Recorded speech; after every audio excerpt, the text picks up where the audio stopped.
as we know, voting is also a habit-forming behavior. So if we don't convince young people to vote right now, we might actually lose them forever. So it's essential to catch the attention of the youngest generation for these elections.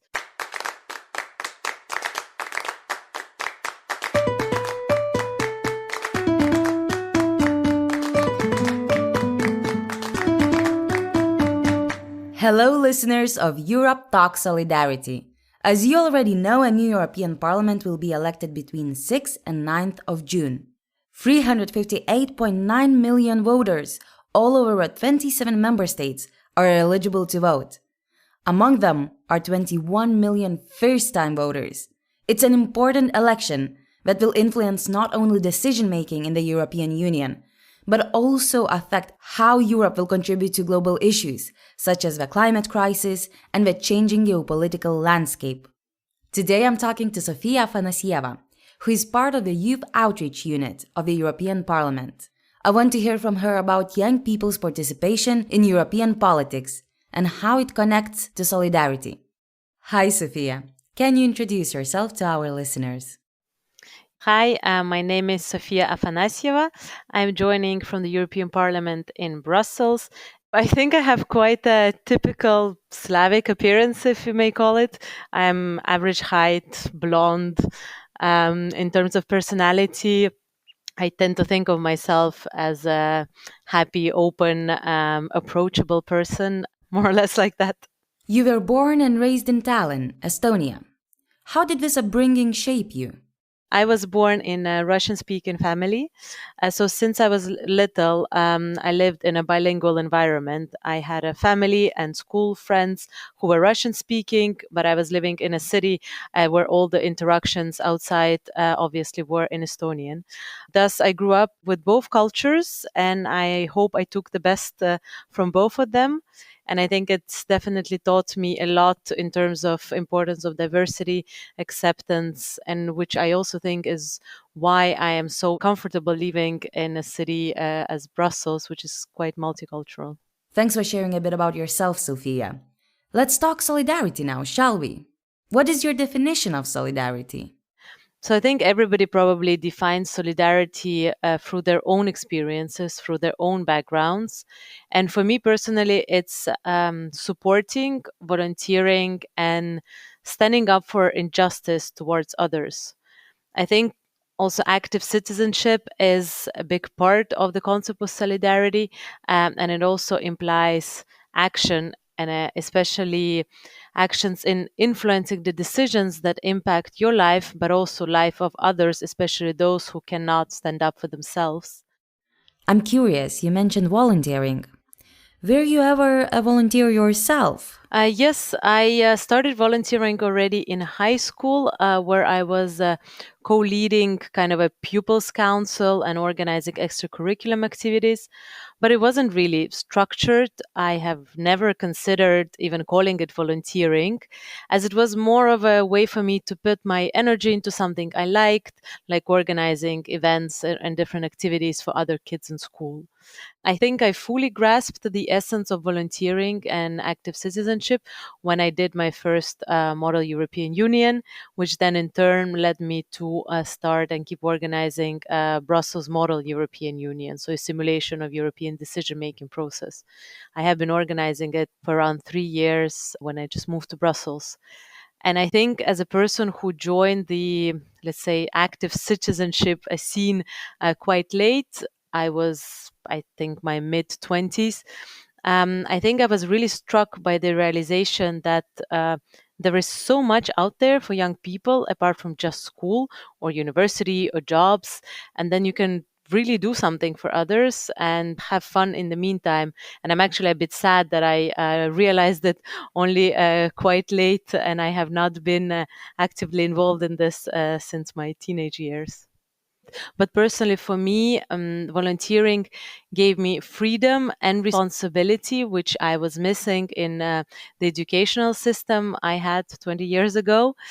And for me, when you lead a project or even when you take part in something in your free time, it's you who decides to show up. It's you who decides to do something, and nobody is forcing you to do that. And to me, it was very empowering. The thought that it's my decision, it's my responsibility, and I can deliver it without anybody running behind me and telling me to do that. So I think active citizenship is also based on this internal feeling of responsibility and the wish to do something good for others and not just for your own personal gain or because somebody has told you to do something. This is a great echo to the second episode of this season, when we talked about the importance of spaces that encourage young people to take action for solidarity.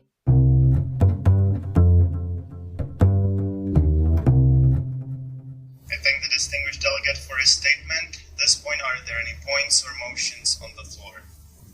Seeing none, the presidency proceeds. There is a point. Please, Mr. Kostka, state your point or motion. Point of information to the speaker. That is indeed in order. You have 30 seconds to state your question. Could you elaborate what the difference to the rapporteur database would be? Earlier you mentioned Model European Union. Can you tell us a bit more about it? What is it exactly? Model European Union, it's a simulation of decision-making processes. It started as Model United Nations, where people would come together and simulate the decision-making bodies of United Nations. And then there was created the Models European Union, where mostly young people, of course, come together and they play the decision making in the European Parliament or in the European Council. So it's an educational model to explain to young people how the decisions are taken. So people who join it take a role of a minister or a member of the European Parliament. They discuss, they make amendments to legislation, and then they adopt a document. And apart from giving kind of active explanation on how European Union decision making is shaped, it also a great way to meet other like-minded young people who are interested in the same topics. You sound very passionate about it.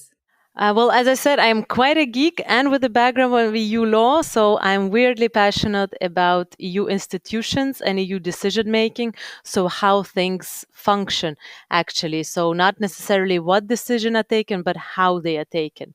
So I can really get into long conversations about qualified majority voting in the European Council or the lead candidate process for the election of the president of the European Commission. I will try not to do that now, but I think it's very important to also discuss the way decisions are taken, the structures which are leading us to the decisions which then are implemented and impact the life of citizens.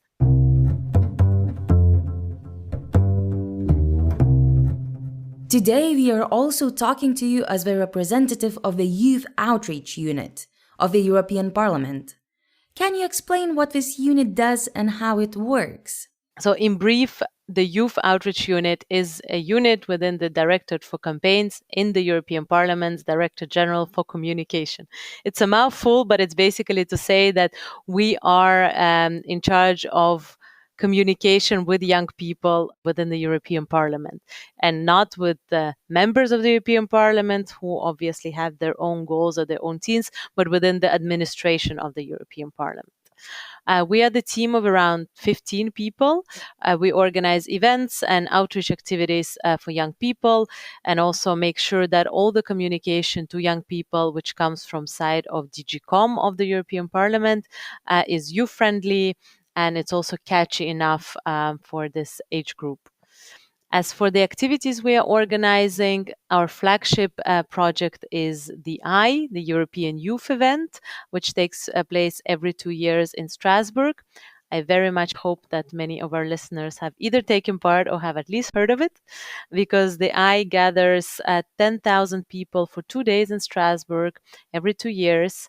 And there are different activities that take place, workshops, artistic performances. And the next edition will take place in June 2025, so in a bit more than a year. And I hope it will be the biggest ever. And in addition to the our team is also overlooking the whole youth offer, which can be found on the European Parliament's Youth Hub.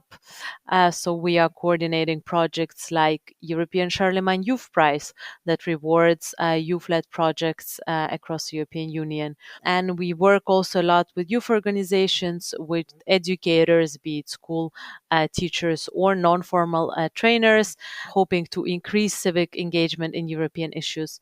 So I think it's quite a lot for our small team, but we also hope that those opportunities don't only give young people information about European Union, but really encourage them to become active and become active citizens. This year, with the elections in focus, the unit organized European youth events in Germany, Lithuania, Italy, and Slovenia. What impact do you observe for young participants?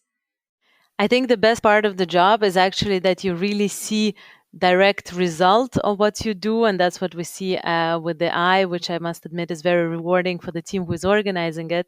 And after every eye, we receive feedback with stories from people for whom this event was the first international event, who have never heard about the parliament before, who joined with the school or with their group of friends, and who maybe never even have left their towns or cities. And they tell us that it has completely changed their perspective about Europe, about the parliament, and so on. And actually, what's also nice is that many of our I participants meet other like-minded people who then create projects together. And I think the best example for this is that the team which is organizing this year Local Eye in Forlì in Italy, which takes place on the 19th, 20th of May, actually met in Strasbourg last year, and it was just a group of friends. They got together and submitted an application, received a grant, and are organizing now a big local eye together. So I think it's those examples really when we see that we bring people together and then something beautiful comes out of it, which is quite motivational when you do the work like that. What do you think makes the outreach unit effective? We are a very young team in age, and I think we all believe what we do. We work on exciting projects. We work with audiences which are young people, so you have to be active and you have to be very creative. Otherwise, nobody would ever listen to you. And I think it also helps that many people from our team actually come from the NGO and civil society sector. They have volunteered before, have worked in youth organizations, so they know the needs of the people we try to serve. Apart from our own team, our work would have never been effective without the support of our partners and our multipliers. We are, as I said, a small team of around 15 people. We are very aware that we cannot reach everyone, especially not from Brussels. So we work a lot with so-called multipliers. So it's our youth organizations who we partner with. It's teachers in schools, it's professors in universities, non-formal educators. So it's thanks to their work on the ground and thanks to them passing on our messages to people in their communities that we actually have good outreach and our work is effective. So big thanks to them if they're listening us too.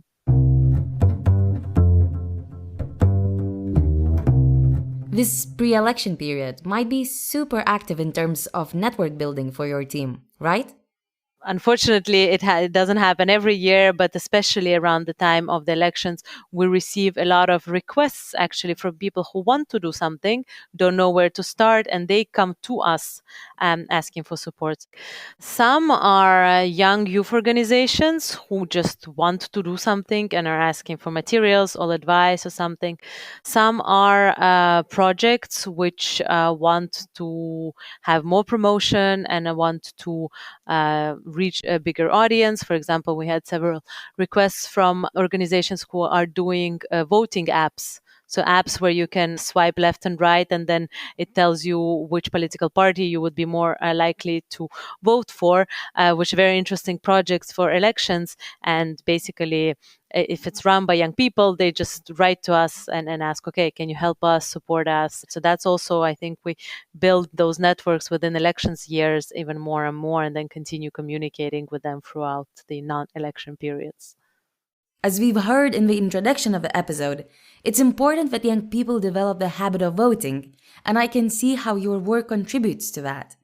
Can you share more about the importance of engaging first and second time voters?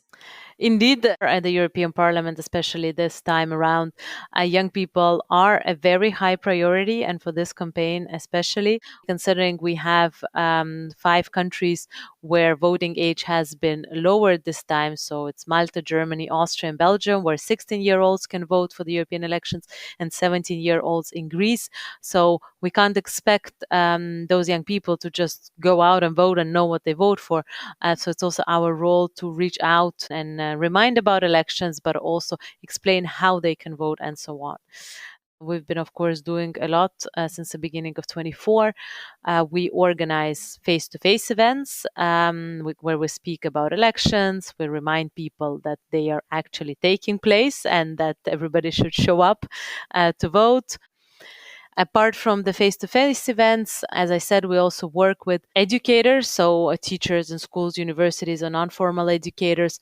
So we have developed an educational toolkit, as we call it, and it's basically a document which is mostly available online because it leads to a lot of links.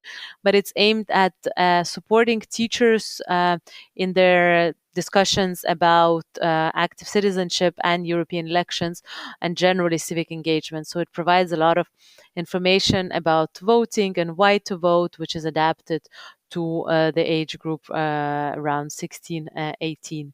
So we hope this is also a useful product in education systems to share and engage also students.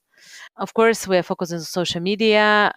That's a very big part of the campaign, and we are promoting campaign on our own social media channels of EP_I, which are the channels of the European Youth Event.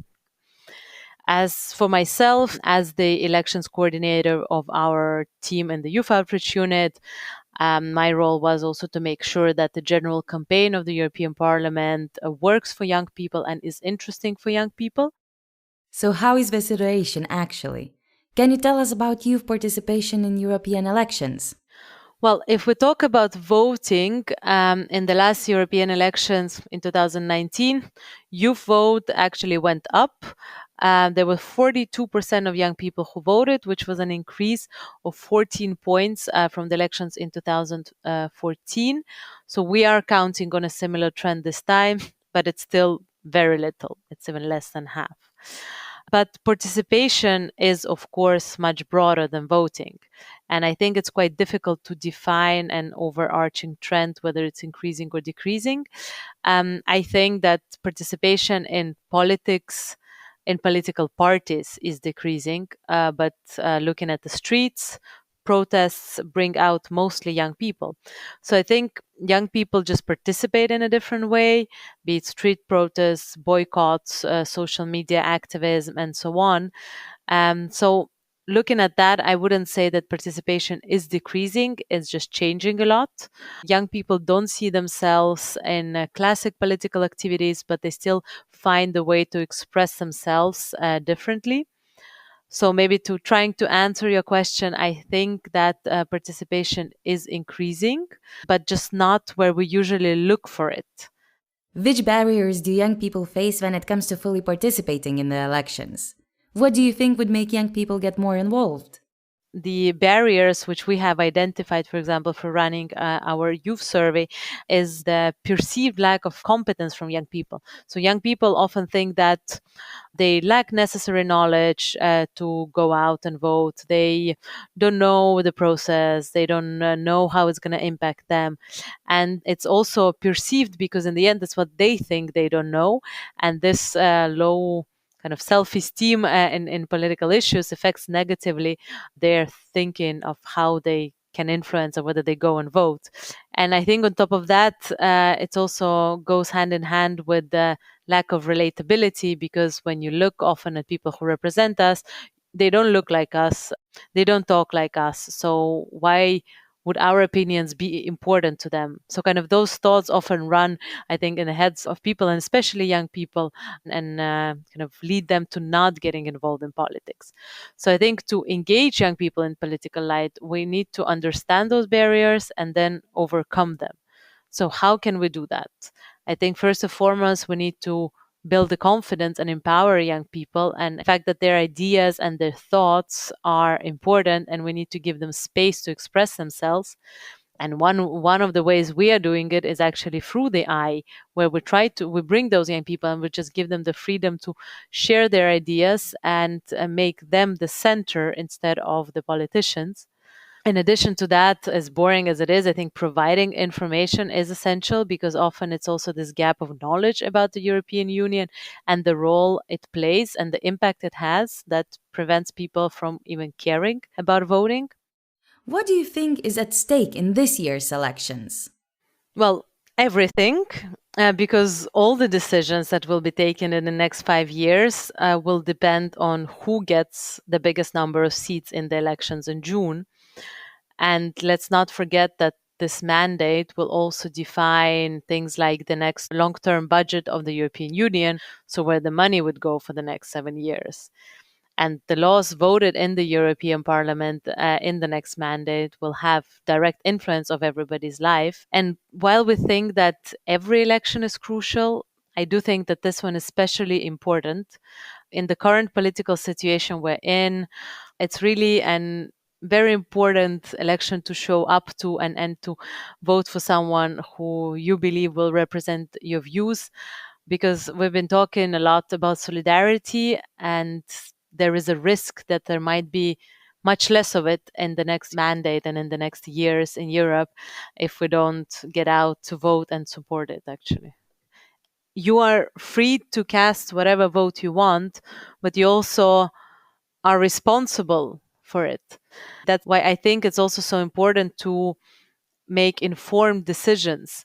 Very often I wouldn't go as far as saying we don't have that freedom, but many of us vote how their family is voting, for example, without ever thinking of maybe my views are somewhere else, maybe I believe into something else. So I think it's also this extra step to take an informed decision which is not influenced by your community or by your family. And this is, I think, where kind of freedom to take that decision and the empowerment to take that decision comes in. That's a really important reflection that I'll take away from our conversation. This unique connection you made between voting, solidarity, and active citizenship as ways to seize and experience both freedom and responsibility as a citizen. Thank you very much, Sofia. Thank you very much for having me, Kamilija, and I hope everybody will use their vote in the upcoming European elections. Yes! In our next episode, we will continue exploring active citizenship and youth empowerment with Konstantinos Marakos joining us from Athens. Till then!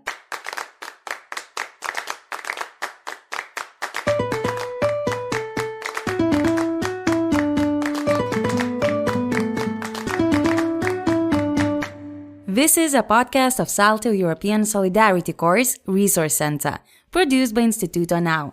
For more information and resources on solidarity and the course, go to talkingsolidarity.eu. The theme song Solidarity Unifies Us is composed and sung by Paula Gehrs. The episode was written by Luis Mutabazi and Rahel Ashwanden, produced by Ariel Trindade, mixed by Simon Aftalión, and hosted by Kamilija Garbauskaite. The artwork was created by Ina Gouveia. Our love to share.